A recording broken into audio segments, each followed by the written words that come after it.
नमस्कार, कार्यक्रम में आपका स्वागत है। आज हमारे साथ हैं आचार्य रूपचंद जी, जो एक कवि हैं, लेखक हैं और विशेष रुझान रखते हैं आध्यात्म में।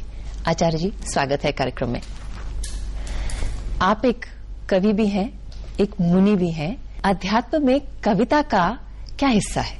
बहुत बड़ा प्रश्न भी है, बड़ा अच्छा प्रश्न भी है, लेकिन मेरे मन में बहुत बार यह भी आता है कि आज के साहित्यिक जगत में यह प्रश्न क्यों है।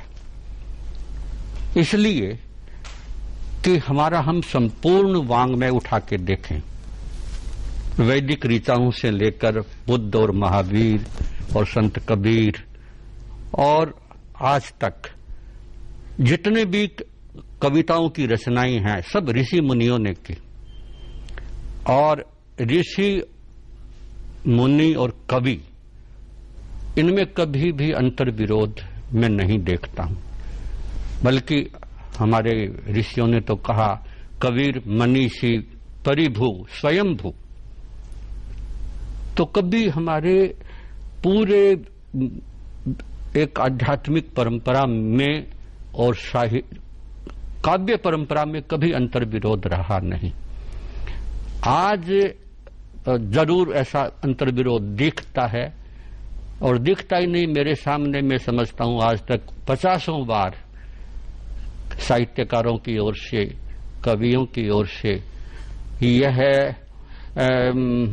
एक कमेंट आता रहा कि बड़ा आश्चर्य है कि एक मुनि होते हुए भी आप एक कवि हैं। जी। तो मैं समझता हूं कि मेरा अपना अनुभव यह है कि अध्यात्म अपने आप में एक अनुभव की यात्रा है और कविता उस अनुभव की अभिव्यक्ति है। Lovely, beautiful। तो और दूसरा मेरे जीवन का यह अनुभव है कि जहां जहां मेरी साधना में ठहराव आया है, कविता ने उसे तोड़ा है, और जहां जहां कविता में ठहराव आया है, मेरी साधना ने उसे तोड़ा है। दोनों यात्राएं बराबर साथ चलती रही, और अनुभव भीतर का भी बाहर का भी, दोनों तरह के अनुभव मेरी कविताओं में आए।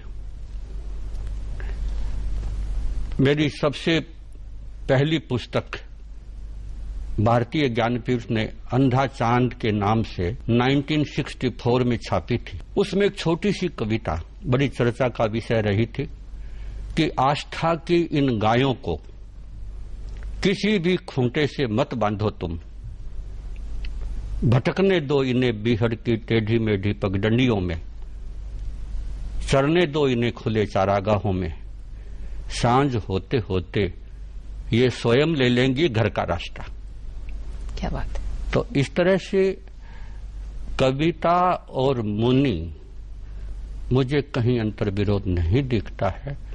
और जैसा मैंने बताया कि मैंने तो अपने अनुभव को जो अभिव्यक्ति दी है वो कविताओं में, साहित्य में दी, और साधना की यात्रा में पद यात्राएं भी बहुत की, करीब 50,000 किलोमीटर ठेठ अमृतसर से लेकर कन्याकुमारी और इधर पूरा नेपाल पद यात्राओं से मापा, पूरा भारत। जी। तो उधर साहित्य यात्रा भी साथ साथ चलती रही, और जैसे जैसे अनुभव आते रहे पुस्तकें, कविताओं में मैं लिखता रहा। तो कविता और मुनि अच्छे सहपाठी रहे, साथ साथ पढ़े और दोनों बड़े हुए इसके साथ। बिल्कुल बिल्कुल। तो ये सफर में आपकी कविता का रुख बदला? हाँ, कविता का रुख भी काफी बदला और विधा भी बदली। मैंने गीत भी लिखे, गजल भी लिखी, मुक्तक भी लिखे, और जो अपने खुले छंद मतलब फ्री, उसमें भी लिखा काफी। जी। करीब करीब मेरी 15 पुस्तकें कविताओं की प्रकाशित अभी तक हो चुकी है, और गद्य अलग है। तो उसमें अध्यात्म भी है। जैसे अध्यात्म की दृष्टि से मैं बताऊं तो लोग कहते हैं मन की शांति कैसे मिले। ये बहुत बड़ा सवाल है शांति का। और धर्म या अध्यात्म है ही शांति के लिए। महावीर भी यही कहते हैं, बुद्ध भी यही कहते हैं, भगवद गीता भी यही कहती है, वे स शांति मधिगच्छति। तो इसके लिए मैंने लिखा। लोग पूछते हैं कैसे मिले, मैं कहता हूं इस मन को जरा खाली बनाएं, फिर चाहे रोज दिवाली मनाएं। इस मन को जरा खाली बनाएं, फिर चाहे रोज दिवाली मनाएं। अंधेरों से लड़ने की जरूरत नहीं, सिर्फ एक छोटा सा दिया जलाएं। तो इस तरह से अध्यात्म को मैंने कविता से इस रूप में जोड़ा। यह भी कहा भाई अध्यात्म का, धर्म का मतलब कोई देश वेश परिवर्तन से नहीं है, दृष्टि नजर के परिवर्तन से है। नजर को बदलिए, नजारे बदल जाएंगे। सोच को बदलिए, सितारे बदल जाएंगे। किश्तियां बदलने की कोई जरूरत नहीं, धार को बदलिए, किनारे बदल जाएंगे। क्या बात है, ब्यूटीफुल। तो इस तरह से तो उधर धर्म जगत में धर्म के नाम पर जो पाखंड, अंधविश्वास, उन पर भी मैंने बहुत खुला जी तीखा लिखा है। दूसरी ओर मैंने विचार प्रधान कविताएं भी लिखी जी, और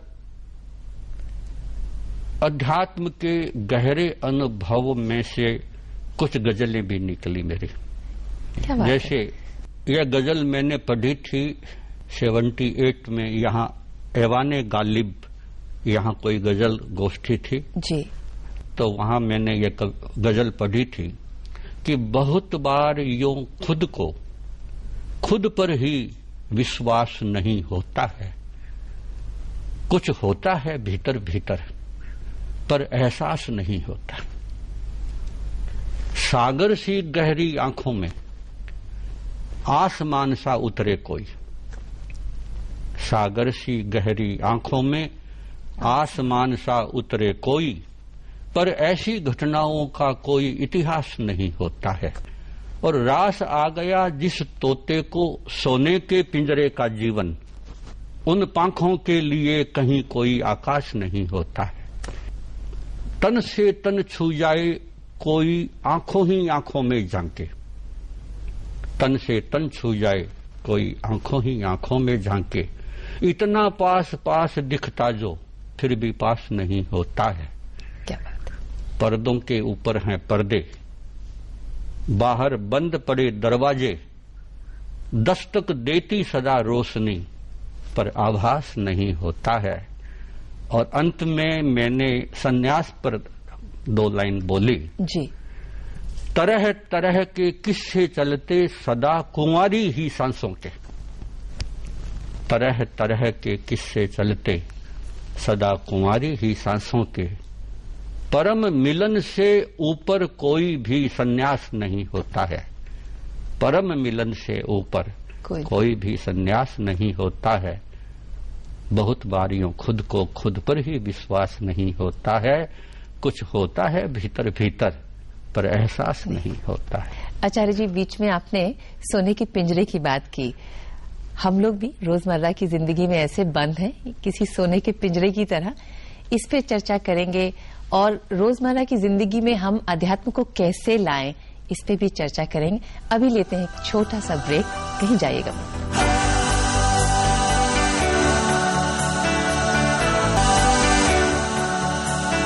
कार्यक्रम में आपका फिर स्वागत है। हम बात कर रहे हैं आचार्य रूपचंद जी से। आचार्य जी, इंसान रोजमर्रा की जिंदगी में जीवन की गति इतनी तीव्र हो गई है, तो इस तीव्रता में हम अध्यात्म को कैसे लाएं, इसका समय कैसे बनाएं? मैं एक छोटे से उदाहरण से लोगों को समझाया करता हूं। बच्चा मेला देखने को जाता है, पिता की अंगुली हाथ में है, वो मेले में घूम रहा है, बहुत खुश हो रहा है। चारों ओर मेले में खुशियां ही खुशियां, झूले झुलाए जा रहे हैं, गुब्बारे उड़ाए जा रहे हैं, नाटक हो रहे हैं। और वो बच्चा बड़ा खुश होता है कि देखो मेले में कितनी खुशियां हैं।